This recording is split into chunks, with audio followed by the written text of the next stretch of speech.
हाय दोस्त, नमस्कार। Science technology में एक बार पुनः स्वागत है आपका।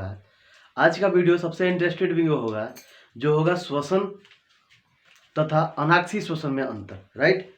अर्थात आक्षी श्वसन और अनाक्षी श्वसन में अंतर होगा। जैसे एक छोटा सा उदाहरण के तौर पे हम लोग समझेंगे।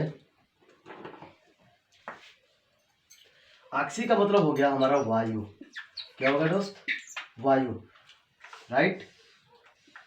अर्थात वायु और वायु के बाद जैसे हमने रखा यहाँ पे वायु का माध्यम, और दूसरा हमारा जो होगा अवायु श्वसन। अर्थात जो हमने वायु के माध्यम से रखा दूसरा, वो क्या होगा? अवायु, राइट। अर्थात अवायु श्वसन, और ये क्या होगा?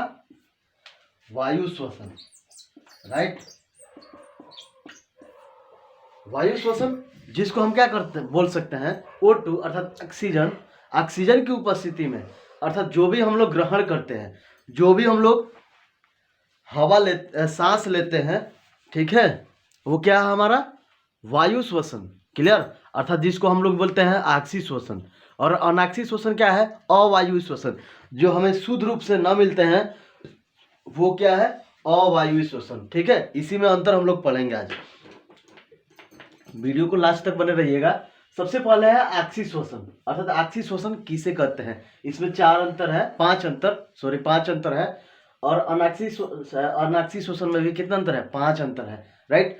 ये क्वेश्चन आ सकता है पेपर में कि आक्षी श्वसन तथा अनाक्षी श्वसन में अंतर लिखिए, या वायु तथा अवायु श्वसन में अंतर लिखिए, राइट। 4 नंबर का क्वेश्चन है इंटर के स्टूडेंट के लिए, राइट। स्टूडेंट जो भी मतलब इंटर बेस पे पढ़ रहे हैं, हाई स्कूल यूपी बोर्ड हो या मैट्रिक बोर्ड, बिहार बोर्ड से रिलेटेड हो, उनके लिए पहला नंबर है कि ऑक्सीजन की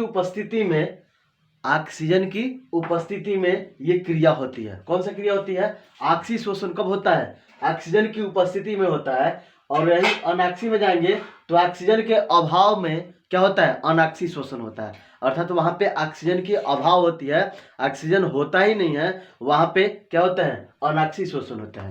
दूसरा आएंगे आक्षी में ग्लूकोज का पूर्ण ऑक्सीकरण। अर्थात ग्लूकोज का पूर्ण ऑक्सीकरण हो जाता है। क्लियर? ग्लूकोज का पूर्ण ऑक्सीकरण जब होता है किसके साथ? आक्षी श्वसन के साथ, तो कार्बन डाइऑक्साइड व जल बनता है, राइट।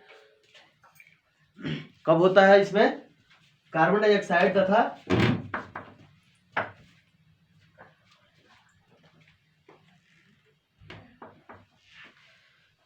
ठीक है दोस्त, उस पीरियड में, उस स्थिति में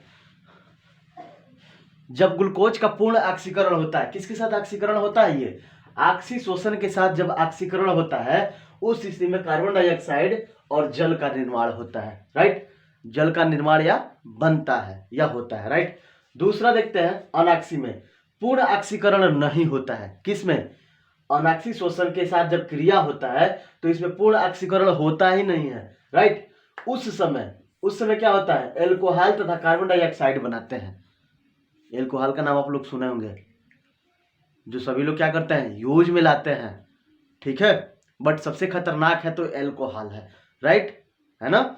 उस समय देखिए अनाक्षी श्वसन जब इनके साथ क्रिया नहीं करता है, किसके साथ? ग्लूकोज के साथ जब क्रिया नहीं करता है, उस स्थिति में क्या बनता है? ये एल्कोहल और कार्बन डाइऑक्साइड बनता है, राइट। तीसरा नंबर है आक्षी श्वसन में आएंगे फिर पुनः ग्लाइकोसिस, ठीक है। ग्लाइकोलिसिस को छोड़कर, और ये सभी जो क्रियाएं होती हैं माइटोकॉन्ड्रिया में ही होती है। अर्थात एक सिर्फ ग्लाइकोलिसिस को छोड़ दें तो जो भी क्रियाएं होंगी वो किसके अंदर होती हैं? किसके थ्रू होती हैं? माइटोकॉन्ड्रिया के अंदर होती हैं। अर्थात ये भी क्वेश्चन आता है दोस्त कि माइटोकॉन्ड्रिया को पावर ऑफ हाउस क्यों कहते हैं? ये हाई स्कूल में भी क्वेश्चन है ये, और इंटरमीडिएट पे भी है। स्टूडेंट जो भी इंटर वाले हैं ध्यान देंगे इस क्वेश्चन को कि माइटोकॉन्ड्रिया को पावर ऑफ हाउस क्यों कहते हैं, राइट। अर्थात ग्लाइकोलिसिस की उपस्थिति में या ग्लाइकोलिसिस को अगर छोड़ दें तो जो भी क्रियाएं होती हैं किसके अंदर होती हैं? माइटोकॉन्ड्रिया के अंतर्गत होती है, माइटोकॉन्ड्रिया के अंडर होती है, इसके अंतर्गत ही होती है, राइट। अब देखिए अनाक्सी में तीसरा नंबर हम आएंगे। ये सभी क्रियाएं क्या होती हैं? कोशिका द्रव्य में होती हैं, राइट। अर्थात जो भी अनाक्सी क्रिया होगी किसके अंतर्गत होगी? कोशिका द्रव्य के अंतर्गत होती है, राइट। अब देखिए आक्सी शोषण में चौथा नंबर आता है, इसको नोट्स बना लीजिएगा, आपके लिए बेनिफिट है, राइट। ऊर्जा के अधिक मात्रा जब मुक्त करते हैं तो कितना कैलोरी ऊर्जा होता है? 673 किलो कैलोरी ऊर्जा उत्पन्न होती है, राइट। अर्थात ऊर्जा की अधिक मात्रा जब मुक्त हो जाती है उस स्थिति में 673 किलो कैलोरी क्या होती है। अनाक्सी में आएंगे चौथा कि ऊर्जा बहुत कम मात्रा में आता है। इसमें अनाक्सी में क्या होता है? ऊर्जा बहुत कम मात्रा में आता है, अर्थात 21 से लेके 24 के किलो कैलोरी ऊर्जा मिलता है हमें, मुक्त ही होता है, उससे ज्यादा मुक्त नहीं होता है। अर्थात आक्सी में आया था तो ऊर्जा क्या होता था? अधिक मात्रा में 673 किलो कैलोरी ऊर्जा मिलता था, मुक्त होता था। और यही यहाँ पे अनाक्सी में जब आ रहे हैं तो यहाँ पे कितना कैलोरी मिल रहा है? 21 से 24 किलो कैलोरी ऊर्जा क्या होती है? बहुत कम मात्रा में ही मुक्त होती है, बहुत कम मात्रा में दोस्त, राइट। अब आक्सी में पांचवा नंबर आएंगे कि एक अणु जो होता है क्या होता है? ग्लूकोन से 38 अर्थात 38 एटीपी अणु बनते हैं, राइट। ग्लूकोन कितने अणु दोस्त? अब देखिए ध्यान दीजिएगा, परमाणु और अणु आपको मिलेगा ये दोस्त क्वेश्चन कि परमाणु और अणु क्या है। एक छोटा सा डेमो देखते हैं। हाइड्रोजन प्लस हाइड्रोजन क्या हो जाएंगे? हाइड्रोजन और हाइड्रोजन अर्थात हाइड्रोजन के प्रतीक, एक प्रतीक और दूसरे हाइड्रोजन का प्रतीक, ये हमें कहलाते हैं परमाणु। क्या कहलाते हैं दोस्त? परमाणु कहलाते हैं, राइट। और यही परमाणु जब मिलते हैं तो किसका निर्माण होता है? एक अणु का निर्माण होता है दोस्त। किसका निर्माण होता है? एक अणु का निर्माण होता है, राइट।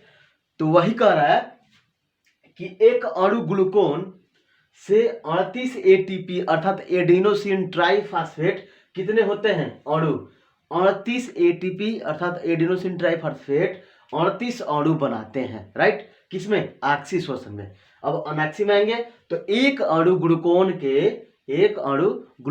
के कितने बनाते हैं? सिर्फ दो ही एटीपी अर्थात दो ही एडिनोसिन ट्राइफॉस्फेट प्राप्त करते हैं या बनाते हैं, बस उससे ज्यादा नहीं। आक्सी श्वसन में 38 एटीपी अणु बनाते थे और यहाँ पे कितने बनाते हैं? सिर्फ दो ही अणु एटीपी के बनाते हैं, अर्थात सिर्फ दो ही एटीपी अर्थात एडिनोसिन ट्राइफॉस्फेट सिर्फ दो ही बना रहे हैं, उससे ज्यादा नहीं। अर्थात आक्सी श्वसन में कितना होता था? 38 और इसमें कितना होता था? सिर्फ 2। एक बार और पुनः रिवीजन करेंगे, इसको शॉर्ट में चलेंगे। ऑक्सीजन की उपस्थिति में होती है आक्सी श्वसन में दूसरा होगा ग्लूकोज का पूर्ण ऑक्सीकरण हो जाता है, अर्थात पूर्ण ऑक्सीकरण होने के पश्चात कार्बन डाइऑक्साइड व जल बनाता है। तीसरा ग्लाइकोलिसिस को छोड़कर ये सभी क्रियाएं माइटोकॉन्ड्रिया में होती है। चौथा है ऊर्जा की अधिक मात्रा जो 673 किलो कैलोरी ऊर्जा मुक्त होती है, राइट। पांचवा है कि एक अणु ग्लूकोन से 38 एटीपी अर्थात एडिनोसिन ट्राइफॉस्फेट अणु बनाते हैं। अब अनाक्सी में आएंगे कि ऑक्सीजन के अभाव में होती है ये क्रिया। दूसरा है कि पूर्ण ऑक्सीकरण नहीं हो पाता है, अतः एल्कोहल और कार्बन डाइऑक्साइड गैस बनाते हैं इत्यादि। तीसरा नंबर है कि ये सभी क्रियाएं कोशिका द्रव्य में होती हैं। और चौथा है ऊर्जा बहुत कम मात्रा में अर्थात 21 से लेकर 24 किलो कैलोरी ऊर्जा तक ही मुक्त होती है। पांचवा नंबर है कि एक अणु ग्लूकोन से केवल दो ही एडिनोसिन ट्राइफॉस्फेट अणु प्राप्त होता है। तो थैंक्स फॉर वाचिंग। इस वीडियो को ज्यादा से ज्यादा लाइक करेंगे, शेयर करेंगे। थैंक्स।